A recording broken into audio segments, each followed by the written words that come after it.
Assalamualaikum warahmatullahi wabarakatuh.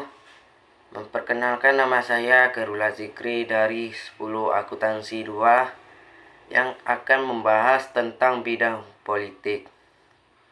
Setelah mengambil ahli di Indonesia dari tangan Belanda, Jepang langsung menerapkan kebijakan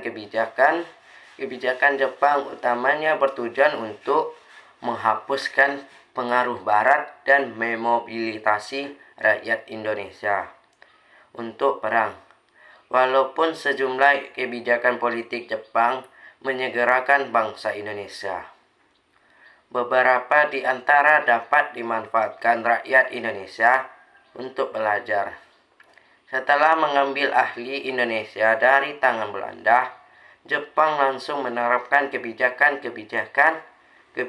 Jepang utama bertujuan untuk menghapuskan pengaruh Barat dan memobilisasi rakyat Indonesia untuk membantu perang.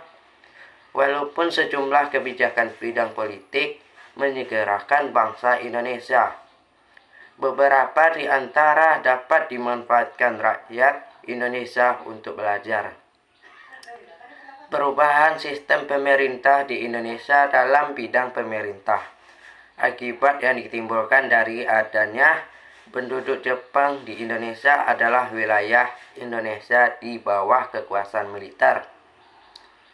Sedangkan pemerintah sipil Jepang membagi seluruh Pulau Jawa dan Pulau Madura, Soekarta dan Yogyakarta ke dalam 6 tingkatan, yaitu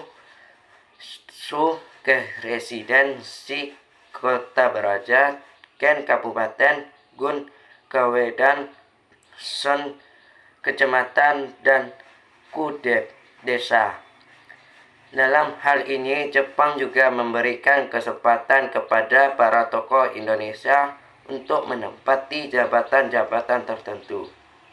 Hingga saat ini beberapa pembagian tingkatan daerah tersebut masih digunakan di Indonesia, misalnya kabupaten, kecamatan, dan desa. Penghapusan pengaruh Barat untuk menghapuskan pengaruh Barat, Jepang melarang rakyat Indonesia menggunakan bahasa Belanda.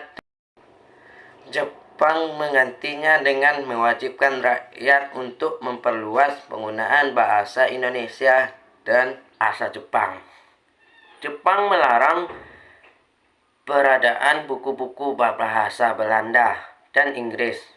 Salah satu kebijakan Jepang untuk mendukung hal ini telah tanggung Blaming, yakni kewajiban untuk menggunakan bahasa Jepang di mana saja dan kapan saja.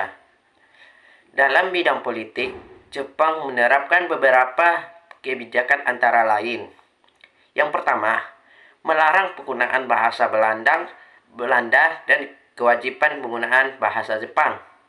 Yang kedua, membentuk organisasi-organisasi sebagai sisi propaganda. Yang ketiga, membentuk pemerintah militer dengan angkatan darat dan angkatan laut. Yang keempat, melakukan setiap upacara bendera, yaitu penghormatan ke arah Tokyo dengan membungkukkan badan 90 derajat untuk Kaisar Jepang Tomohiko. Yang kelima, struktur pemerintah sesuai keinginan Jepang.